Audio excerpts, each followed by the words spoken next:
How's it going, everybody? This is Cameron White with White Light Astrology, and welcome to your 2020 year ahead horoscope for Leo, Sun, and Rising. Thank you guys so much for being here and liking, sharing, commenting, and subscribing. I love and appreciate every single one of you guys.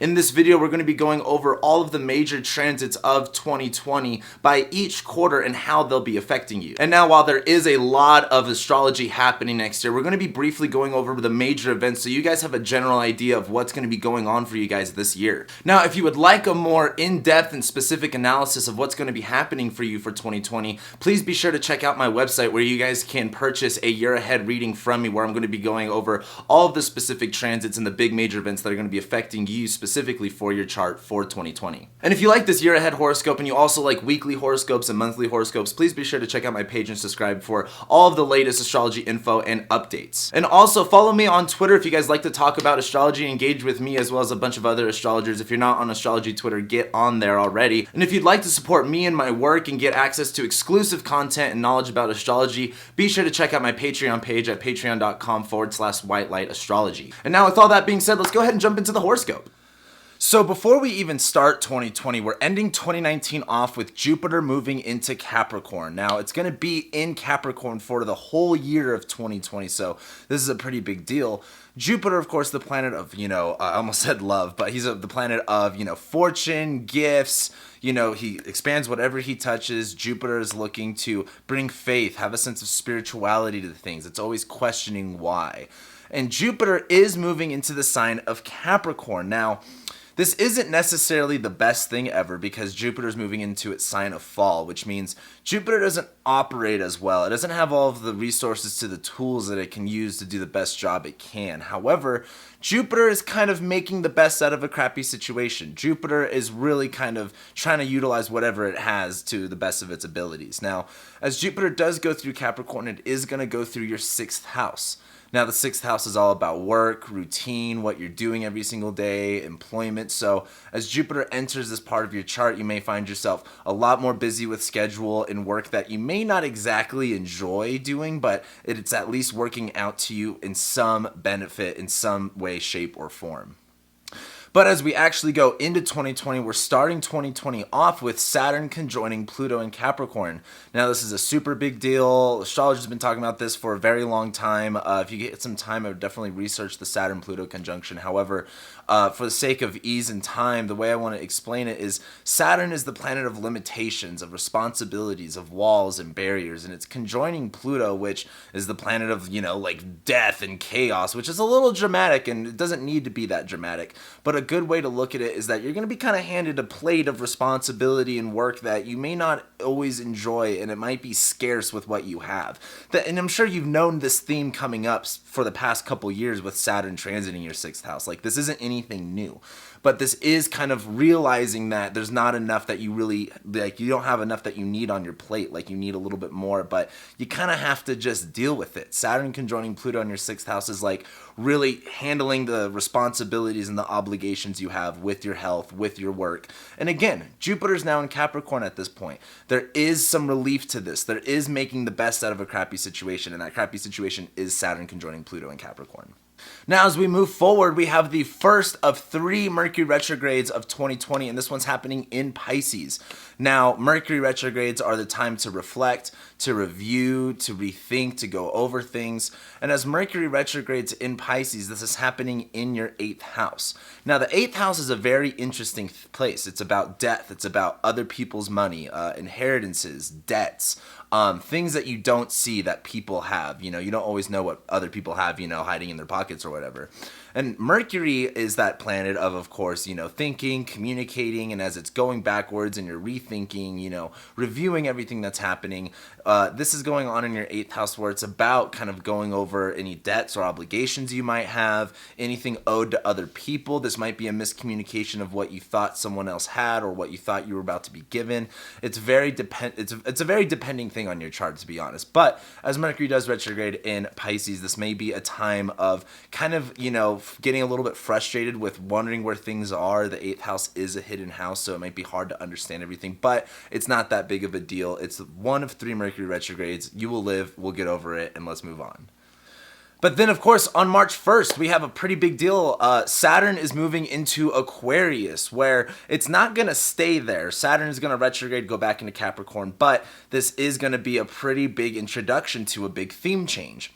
Now, Saturn, the planet of rules, structures, limitations, consolidation, maturity, authority, long-term investment type stuff, is moving into its other home sign of Aquarius, where Saturn is more concerned rather than the structure of things, but the order, the idea of things. Are you disconnecting, or are you connecting with these ideas? Are you working with these ideas, or are you disconnecting from them, and what's going to work better for you? Now, Saturn is moving, though, from your 6th house of your work to your 7th house of relationships. So there's going to be a really big theme change that you see here, where you start to see more of your energy start to get, more focused on relationships, in the sense of, what are you wanting to build here? What are you wanting to create here long term? What is getting in the way of that? What new ideas do you have to develop in order to fit better with relationships and make them work a lot better? Then as we end the first quarter, we're going to be having Jupiter conjoin Pluto. Now, again, like I said, making the best out of a crappy situation. That's kind of like Jupiter in Capricorn. As it conjoins Pluto, you're going to be realizing that whatever you have is really going to be whatever you have to get out of a situation. And Pluto in Capricorn in your 6th house may be doing some huge work to your habits, what you do every single day, your health. And as Jupiter conjoins Pluto, this is kind of realizing that whatever that you do have is what you have, and that's what's going to get you out of the situation. And you have to trust that. You have to have faith in that, and you've got to work that. But then as we get into the second quarter of 2020 is when we're going to have the nodes switch signs. This is another big deal of 2020. In case you guys haven't figured this out yet, 2020 is a very big year in astrology. The North Node is going to be moving into Gemini, and the South Node is going to be moving into Sagittarius. The nodes just show where the eclipses are going to be at, and this is during the time of eclipse season. Now, the North Node represents Rahu, the dragon's head, what we're hungry for, what we're consuming, the direction that we're going towards and that we're charged up for.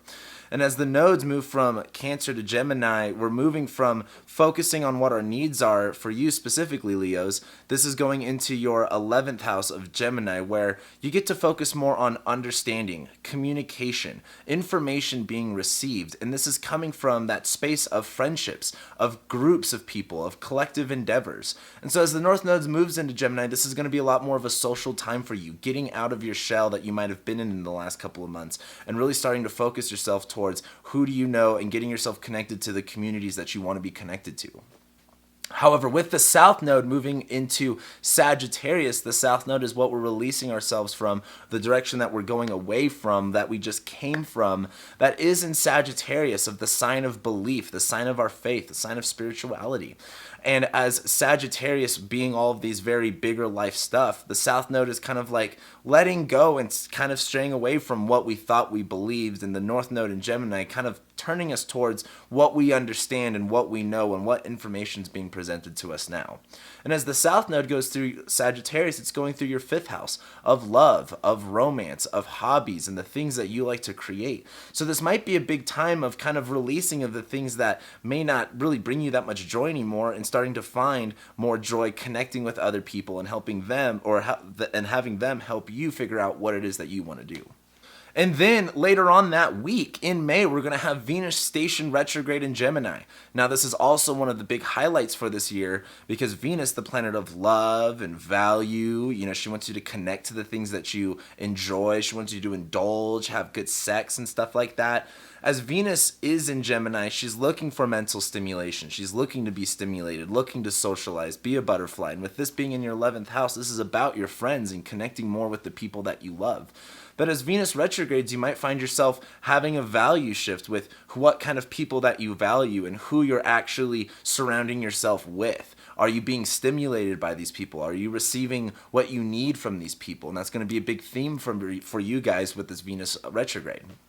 And then, of course, we end the second quarter with Mercury retrograde in Cancer. Now, we did have a Mercury retrograde in Cancer last year in 2019. It was a lot bigger of a deal, and it was in Leo, but it did retrograde in Cancer. So you could take a lot of the themes of last summer of that retrograde and bring them into this theme of this year.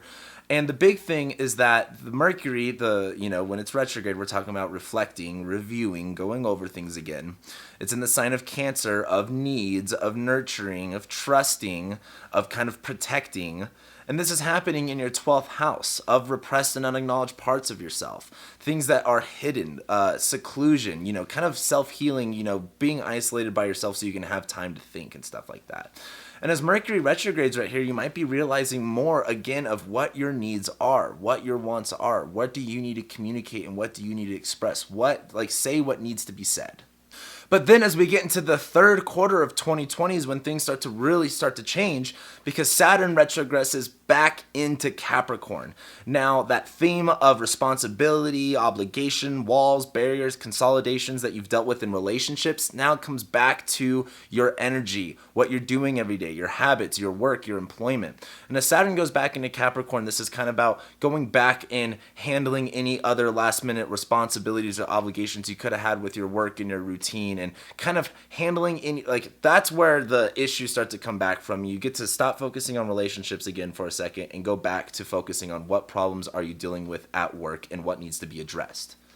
But then a couple weeks after that, Mars enters shadow in Aries. And this is pretty important because Mars is going to be retrograding, which is probably the big highlight of this year. And as Mars enters its shadow, this is where whatever you're doing during this time is going to get brought back up and that you're going to basically do again.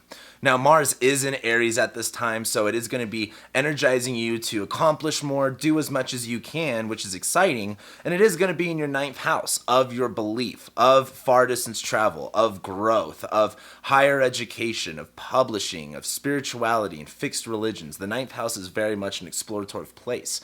And as Mars is going through that part, again, Mars is a malefic planet, so you might find some frustrations and anger in this area. However, you might be wanting to put more and pour more of your energy towards that area. But as Mars is slowing down and starting to go through shadow, that energy might start depleting.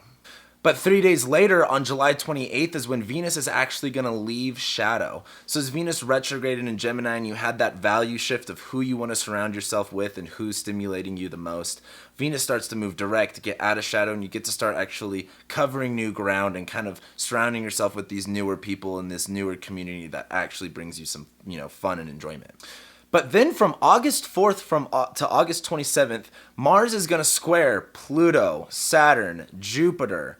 And as Mars is squaring those planets, you're going to start to see the roadblocks that are getting in your way of growing the way that you want to, or going to the places you want to, or believing the things that you want to and enacting on those beliefs.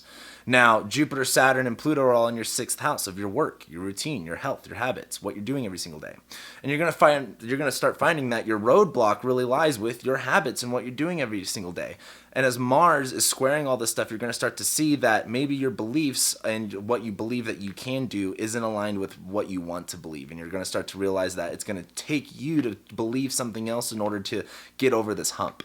But then on September 9th, we end the third quarter with Mars stationing retrograde. And this is where you get to go back and take care of those roadblocks or anything that was, in your routine and your day-to-day habits that was getting in your way of going where you want to go, of doing what you want to do, or believing what you want to believe.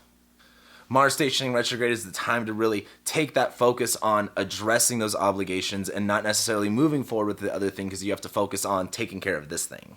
And then as we start the fourth quarter, this is the big grand finale of 2020. There's a lot going on here, but to start it off from September to October, Mars is going to still square Saturn, Jupiter, and Pluto. And this is really big because as Mars is still squaring these planets, this is going to be the time to really, what things are getting in your way of growing where you want to grow. Are you, kind of frustrated with your beliefs of what you can do and what's possible? And is that, being manifested with your reality, with your day-to-day schedule? This is the time to change that. This is the time to work with that. This is the time to do something different and to change your energy around this situation. But then on October 14th is when we're going to have the third and final Mercury retrograde of this year, and that's going to be in Scorpio. As I'm recording this of October of 2019, Mercury is just about to go retrograde in Scorpio for the first time while it's in this sign. And so what you can do is look at the themes of what November of 2019 brought to you, because a lot of the similar themes are going to be playing out in 2020. Mercury retrogrades, of course, are about revisiting, reviewing, and rethinking. And as Mercury is the planet of communication and ideas going through the sign of Scorpio, things start to get uncovered that were hidden. Things start to kind of pop out of nowhere. We get to know the truth and the secrets start to become revealed. But this is happening in your 4th house. Now, the 4th house is all about your family, your home life, your private life, your parents, where you're living. And so you might find miscommunication in this area, things getting revealed in this area, and this is going to be the time for you to address it.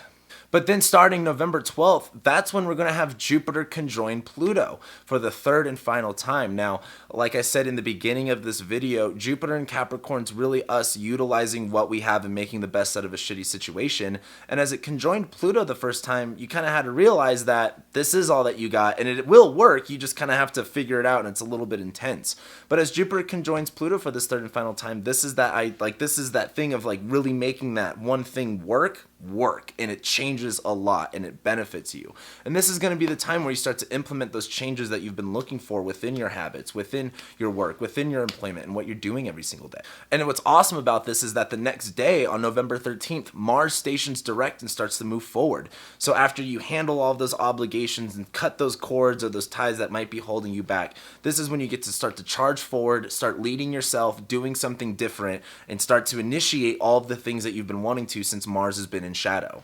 Of course, Mars is going to come back to square Jupiter, Saturn, and Pluto again, so there will be some battles fought here. However, this is the time to really, once you realize the problem, address the problem, this is the time to start making those changes and doing something different.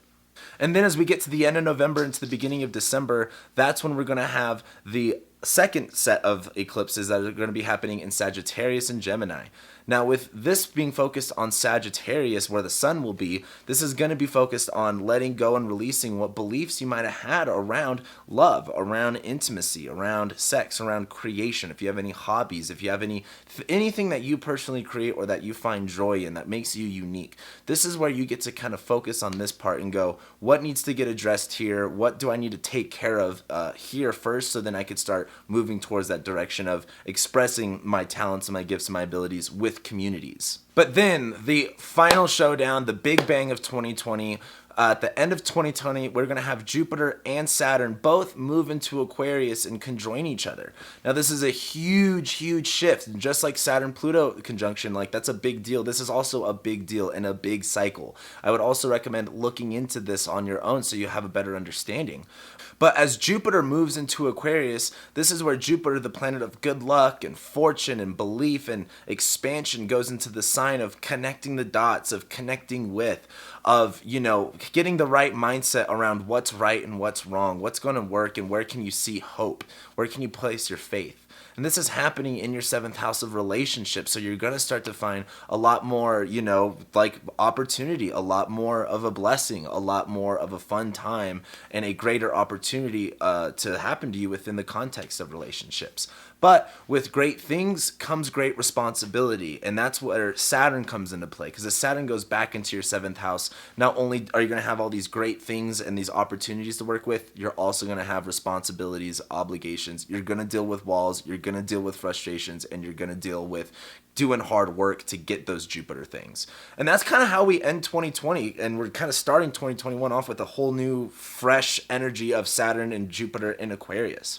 So with that being said, thank you guys so much for checking me out, watching this video, liking, sharing, commenting, subscribing. Again, if you want a more specific and detailed analysis of what next year is going to look like for you, please book a reading with me. I'd absolutely love to read your chart for you. And with that being said, I'll see you guys next time.